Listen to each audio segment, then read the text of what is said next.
वंदे मातरम मेरे प्यारे विद्यार्थियों। आज की इस वीडियो में मैं आपको जो आपका वोकेशनल सब्जेक्ट है पर्सनैलिटी डेवलपमेंट यानी व्यक्तित्व विकास, उसके विषय में महत्वपूर्ण प्रश्नों पर चर्चा करूंगा।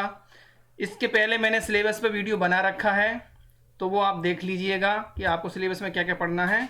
तो ये वीडियो जो है सभी विश्वविद्यालय और सभी गवर्नमेंट और प्राइवेट कॉलेजेस और ऑटोनोमस कॉलेजेस के लिए है, क्योंकि सिलेबस सबका सेम है, पैटर्न सबका सेम है। BA, BCom, BSc, BBA, BCA second year के विद्यार्थी जिन्होंने वोकेशनल सब्जेक्ट को ये व्यक्तित्व विकास को वोकेशनल सब्जेक्ट के रूप में लिया है, उन सभी के लिए काम की वीडियो होने वाली है। ये आपको पता है, इसमें केवल 3 यूनिट हैं जो मैं आपको पहले बता चुका हूँ। आपके पाठ्यक्रम के विषय में एक अलग से वीडियो बना दिया है। मैं थोड़ा सा रिवाइज करने के लिए आपको बता रहा हूँ कि हमें इस साल यानी एनईपी जो है सेकेंड ईयर में आपको क्या पढ़ना है। इसमें आपको नेचर एंड डिटरमेंट्स, देखिए जब मनोविज्ञान की बात होती है, जो व्यक्तित्व जो पोर्शन है या व्यक्तित्व का जो अध्ययन किया जाता है वो मनोविज्ञान में किया जाता है। जब भी आप अपना वोकेशनल पेपर देखेंगे, आगे साइकोलॉजी लिखा होगा, मनोविज्ञान, फिर आगे व्यक्तित्व विकास लिखा होगा।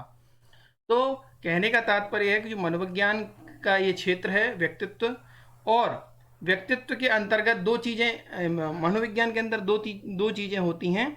व्यक्तित्व बुद्धि, इमोशंस, मेमोरी, ये सभी दो चीज़ों से प्रभावित होती है। जैसे कि इसमें निर्धारक तत्व दिए हुए हैं, तो उसमें एक होता है वंशानुक्रम यानी हेरिडिटी, जो जन्म से हमें मिलते हैं कुछ गुण, और दूसरा होता है आपका वातावरण यानी एनवायरनमेंट, जो हम बाद में सीखते हैं। जैसे भाषा एक ऐसी चीज़ है जो हम बाद में सीखते हैं, हमें जन्म से नहीं मिलती है भाषा। और रंग, रूप, कद, काठी, ये सब हमें जन्म से मिलती हैं। और बहुत सालों तक इंटेलिजेंस के विषय में ये कहा गया कि हमें जन्म से मिलती है, लेकिन आजकल ऐसा माना जाता है कि इंटेलिजेंस जो है समय के साथ साथ क्या है, हम हेरिडिटी यानी वंशानुक्रम के साथ साथ किससे अर्जित कर सकते हैं, वातावरण से भी अर्जित कर सकते हैं। तो ये कुछ आपको सिद्धांत पढ़ना है, जिसमें युंग है, सेल्डन है, क्रेस्मेर है, 5 फैक्टर थ्योरी है। तो ये सिलेबस आपको पढ़ना है। इसमें आपको एक नई चीज़ पढ़ना है इस बार, S Q, E Q, S P Q. ये क्या है आगे हम थोड़ा सा समझेंगे। जो महत्वपूर्ण प्रश्न मुझे लगते हैं उन पर मैं चर्चा भी करूंगा। और केवल यहाँ पर एक सैंपल क्वेश्चन पेपर बनाया गया है व्यक्तित्व का। परीक्षा पैटर्न देख लेते हैं। आपके 3 सेक्शन होंगे, ए बी सी यानी खंड आ, खंड बा, खंड सा। क्वेश्चन पेपर जो रहेगा हिंदी इंग्लिश यानी बाइलिंगुअल रहेगा। अंग्रेजी के विद्यार्थी इंग्लिश में देख सकते हैं, हिंदी के विद्यार्थियों के लिए हिंदी में भी रहेगा। तो सेक्शन ए बी सी 3 होंगे, तीनों में 3-3 प्रश्न आएंगे। अब देखिए जो वेरी शॉर्ट आंसर है, लास्ट ईयर क्या हुआ था, केवल एक एक लाइन के यानी आपको वेरी शॉर्ट आंसर यानी अति लघुत्तरीय प्रश्न पूछे गए थे। पर ऐसा भी है कि वो अति लघुत्तरीय 3 न पूछ के आपसे 6 जो है ऑब्जेक्टिव क्वेश्चन पूछ ले। तो इसके लिए भी आप तैयार रहिए, मल्टीपल चॉइस जो क्वेश्चन है उसके लिए भी। अभी तक पिछले साल का जैसा पैटर्न है वैसा रह सकता है। टोटल मार्क्स आपको पता है 70 नंबर का पेपर होगा, 30 नंबर का आपका प्रैक्टिकल है, और एक जो आपका एक अलग से 100 नंबर का हुआ होगा जिसकी आपने फाइल बनाई है वो अलग है। और तो अब हाँ, प्रैक्टिकल 70 नंबर का होगा। टाइम जो है आपका 2 घंटे का रहेगा। बाकी पेपर आपके मेजर, माइनर, ओपन, इलेक्टिव वो 3 घंटे हैं, ये सब 2 घंटे के हैं। आगे देखते हैं, महत्वपूर्ण प्रश्न पर चर्चा करेंगे। आपको कौन कौन से प्रश्न पढ़ना है, इनको आप इंटरनेट से खोज सकते हैं। व्यक्तित्व को कौन कौन से कारक प्रभावित करते हैं, मुख्य 2 कारक मैंने आपको बता दिए हैं, हेरिडिटी एंड एनवायरमेंट यानी वंशानुक्रम और पर्यावरण। इसके अलावा भी परिवार का वातावरण, आर्थिक स्थिति, परिवार की शैक्षणिक स्थिति, इन सभी से व्यक्तित्व प्रभावित होते हैं। सपोज कीजिए जैसे कि वर्तमान में हम ये मानते हैं कि जिसको बहुत अच्छी इंग्लिश आती है, जो स्पोकन इंग्लिश में अच्छा है, उसकी पर्सनैलिटी अच्छी है, ऐसा जोड़ा जाता है। तो जिसके घर में पहले से माहौल है, जो पहले से संपन्न है, इंग्लिश मीडियम स्कूल में पढ़ा है और अच्छे से उसकी परवरिश हुई, तो प्रभावित करेगा ना। एक बच्चा, एक विद्यार्थी जो गांव में रह रहा है, जिसका जो आर्थिक पिछड़ापन गांव में तो है ही, साथ ही साथ उसमें घर में भी उसके माता पिता या जो जहां वो रह रहा है अभिभावक, वो इतने पढ़े लिखे नहीं हैं इंग्लिश, तो उसका परवरिश और उसकी परवरिश में अंतर होगा, इसके भाषा में अंतर होगा। तो ये व्यक्तित्व को भी प्रभावित करता है। अगर व्यक्ति, क्योंकि भाषा भी क्या है, व्यक्तित्व का एक क्या है, ट्रेट है, नापने का तरीका है। दूसरी बात, और भी कई कारक हो सकते हैं, है ना। हम व्यक्तित्व को एक कद काठी के रूप में देखते हैं, पर वंशानुक्रम से देखते हैं। अगर जिन परिवारों में अगर कम हाइट के बच्चे हैं, वो उनकी हाइट एकदम से नहीं बढ़ेगी, तो ये भी व्यक्तित्व प्रभावित करता है। लेकिन ये क्या है, ये वंशानुक्रम में आएगा, आपका हेरिडिटी के अंतर्गत आएगा, ये पर्यावरण के अंतर्गत नहीं है, क्योंकि हाइट पे हमारा जो है कंट्रोल नहीं है। ठीक है, आगे देखते हैं। एक आपको एक थ्योरी पढ़ना है, यूंग, कार्ल यूंग, स्पेलिंग में JUNG, जुंग है लेकिन उसको पढ़ते हैं यूंग है, तो याद रखिए कार्ल यूंग के बारे में हम आगे पढ़ेंगे। इन्होंने व्यक्तित्व को कितने भागों में बांटा है आपको लिखना है, इसका उत्तर आप कमेंट बॉक्स में देंगे, अभी मैं समझाऊंगा आगे। अगला महत्वपूर्ण प्रश्न है SPQ का पूरा नाम क्या है, ये भी मैं आपको बता चुका हूँ इसके पहले वाले वीडियो में, अभी और आगे बताऊंगा। क्रेसमर के अनुसार व्यक्तित्व के कितने प्रकार हैं, है ना, 4 प्रकार हैं। सामाजिक बुद्धि, सामविक बुद्धि एवं आध्यात्मिक बुद्धि को समझाइए। Explain the social quotient, emotional quotient and spiritual quotient, spiritual personality quotient, ऐसा है SPQ। सामवेगिक बुद्धि क्या है, देखिए सामवेगिक बुद्धि का तात्पर्य इमोशनल, बहुत सारी चीज़ें हैं हमारे अंदर, जो भावनाएं हैं, जो फीलिंग्स हैं, जो इमोशंस हैं, वो कितनी गहराई तक है। आपने देखा होगा कुछ व्यक्ति अगर किसी के दुख के सामने, यानी 2 मित्र हैं, एक मित्र या व्यक्ति देखता है कि सामने वाला जो है बहुत दुखी है, वो अपनी फीलिंग्स उसके सामने जाहिर करता है और वो रो रहा है, तो सामने वाला भी रोने लगता है, तो ये भी एक प्रकार का क्या है, सामवेगिक बुद्धि उसमें कितनी है। इसको नापने के लिए भी अलग अलग टेस्ट होते हैं, वो शायद आपको 3rd ईयर में शायद मनोवैज्ञानिक टेस्ट के बारे में पढ़ना पड़े या जो भी है, अभी तो 2nd ईयर में केवल आपको इनके बारे में संक्षिप्त जानकारी लेना है। देखिए कोई भी नया विषय रहता है ना, उसमें टर्मिनोलॉजी आपको याद रखना होती है। टर्मिनोलॉजी यानी जो जैसे जो शब्द हैं, सामाजिक बुद्धि, सामवेगिक बुद्धि, आध्यात्मिक, इनको इनके एक निश्चित परिभाषा है, तो इसको आपको बार बार देखना है ताकि आपको याद हो सके। Right and detailed article and emotional quotient. मैं हिंदी के साथ साथ अंग्रेजी में भी थोड़े आपको उत्तर प्रश्न बताते जाता हूँ। व्यक्तित्व की प्रकृति को समझाइए। Explain the nature of personality. व्यक्तित्व की गतिकी से आप क्या समझते हैं, समझाइए। What do you mean by dynamics of personality, explain. आत्मनियंत्रण से आप क्या समझते हैं, इसके विकास की रणनीति भी समझाइए। What do you mean by self control, explain strategies for its development. दृढ़ता और दृढ़ संकल्प से आप क्या समझते हैं, दृढ़ संकल्प को प्रभावित करने वाले कारक बताइए। इसका आप स्क्रीनशॉट ले लीजिए, इसको जहाँ तहाँ इंटरनेट पर आप देखेंगे तो आपके नोट्स बना लीजिएगा छोटे छोटे, क्योंकि आपको कुछ ना कुछ लिखना है, विषय से रिलेटेड ही लिखना, याद रखिएगा। कुछ भी लिख कर नहीं आया ना एग्जाम में, आपको जो पूछा गया आप कम शब्दों में लिखिए। सप्लीमेंट्री कॉपी भरना बिल्कुल जरूरी नहीं है, इतनी मोटी कॉपी आती है, आप उसमें भरपूर लिखिए। आप टू द पॉइंट लिखेंगे आपको बिल्कुल अच्छे नंबर मिलेंगे, कम लिखने पे भी बहुत अच्छे नंबर मिलते हैं। और देख लेते हैं कौन कौन से महत्वपूर्ण प्रश्न हैं। अंतर व्यक्तिक संबंध से क्या आशय है, इसके स्वरूप को समझाइए। What do you mean bye interpersonal relation, explain it's form. देखिए 2 चीज़ें होती है, एक होती है इंट्रापर्सनल और एक होती है इंटरपर्सनल।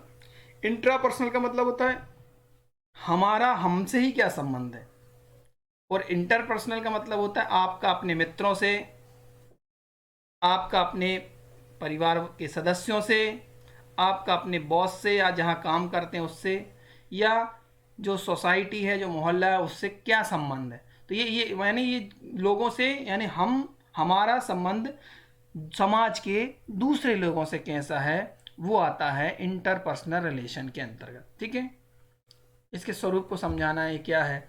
साक्षात्कार में कौन कौन सी सावधानियां रखनी चाहिए, इसको लिखिए। इंटरव्यू स्किल है आपके इसमें। साक्षात्कार को परिभाषित कीजिए एवं साक्षात्कार की तैयारी के सुझाव दीजिए। थोड़ा गलत हो गया, सजा हो गया, सुझाव है। Define the term interview and give suggestion for preparation of interview. अंतर्मुखी और बहिर्मुखी व्यक्तित्व में अंतर समझाइए। मैं आगे मैं आपको बताऊंगा इंट्रोवर्ट एक्सट्रोवर्ट, है ना, डिफरेंट बताने, इसमें डिफरेंशिएट करना है इंट्रोवर्ट और एक्सट्रोवर्ट पर्सनैलिटी को। ये यूंग का वर्गीकरण के अंतर्गत आता है। साक्षात्कार के दौरान साक्षात्कारी का व्यवहार किस प्रकार का होना चाहिए। आध्यात्मिक बुद्धि पर एक विस्तृत लेख लिखिए। Right and detailed article on spiritual personality question.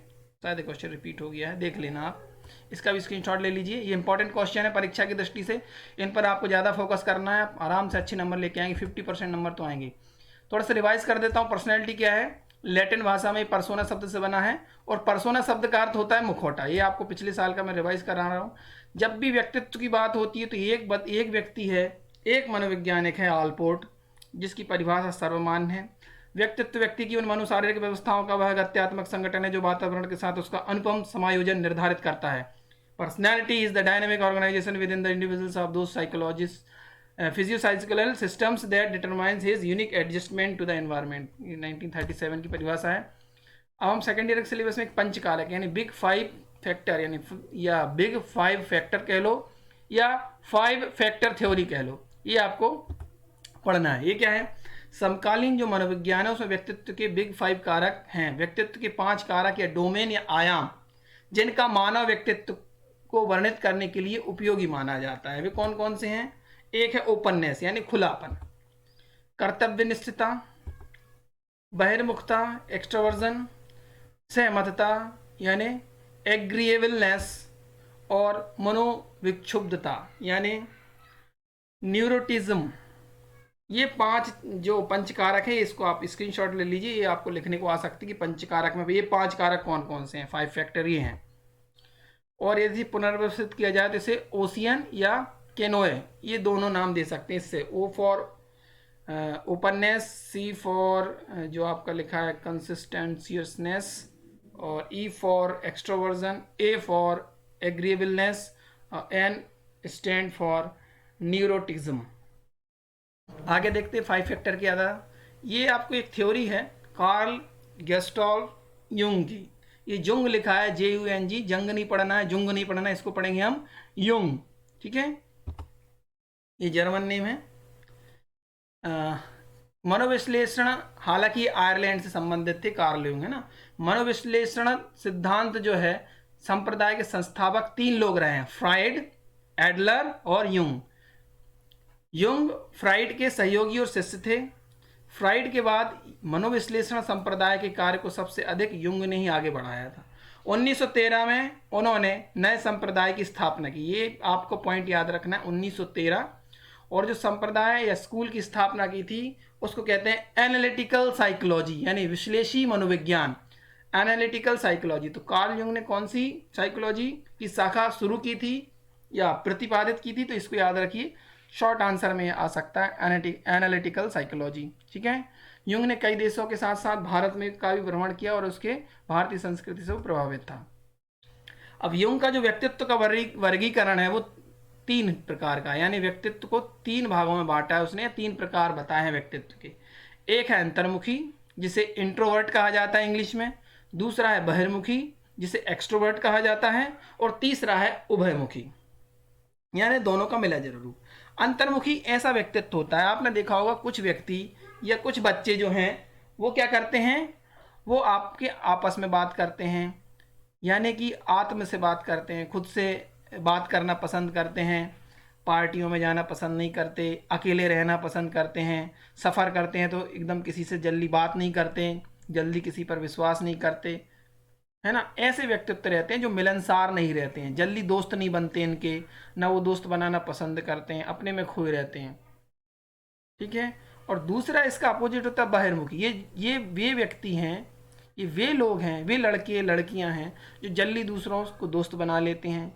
ये बातूनी टाइप रहते हैं, जल्दी दोस्त बनाने के लिए बात करना आवश्यक है ना, और अलग अलग रुचियां रखते हैं। देखिए, पर ऐसा नहीं कि अंतर्मुखी जो खराब होते हैं। व्यक्तित्व का प्रकार युंग ने बताया, जो अंतर्मुखी व्यक्तित्व होते हैं ना वो चित्रकार, सृजनात्मक, जिनमें क्रिएटिविटी एंड इमेजिनेशन होता है, जो साइंटिस्ट होते हैं वो ज़्यादातर इस वर्ग में आते हैं। और बहिर्मुखी में एक्ट्रेस या एक्टिंग करना और ऐसे कार्य जो समाज में अधिक सक्रिय रहकर किए जाते हैं वो बहिर्मुखी के अंतर्गत आते। अब इसके अलावा क्या है, युंग ने एक और वर्गीकरण दिया उभयमुखी। ये दोनों का मिला जुला रूप है जिसमें अंतर्मुखी के भी कुछ गुण हैं और बहिर्मुखी व्यक्तित्व के भी कुछ गुण आ जाते हैं। मिला जुला रूप जो होता है वो उभयमुखी के अंतर्गत आ जाता है। मेरा एक प्रोजेक्ट था बीएड में इसी पर, युंग के वर्गीकरण पर। आगे देखते हैं, कुछ मानव व्यक्तित्व सिद्धांतों के अंतर्गत बहिर्मुखता और अंतर्मुखता के लक्षण इनका सबसे महत्वपूर्ण पहलू है। बहिर्मुखता यानी एक्सट्रोवर्जन और अंतर्मुखता यानी इंट्रोवर्जन को जो स्विस वैज्ञानिक थे कार्ल युंग, इनने लोकप्रिय बनाया।